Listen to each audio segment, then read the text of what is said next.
Treneri, kaip vertinat, kad Augusto Lima išvažiavo serijos metu, gimė vaikas, viskas aišku, bet kaip jūs vertinat, kad jis išvažiavo, paliko komandą? Kaip aš vertinu, Taip.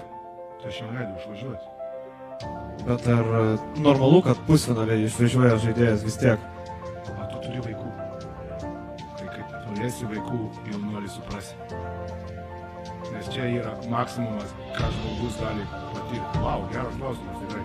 Tu galvoji, krepšinis yra svarbiausia gyvenime. Pusfinalis. O kam jisai yra svarbus? Kuriai? Tu matai, kiek žiūrovų. Svarbu, ar žmogui, kai tu kaip vaiką pirmą savo pamatysi, tai tu suprasi, kas yra gyvenime svarbiausia. Ateik su manim pašnekėti tada.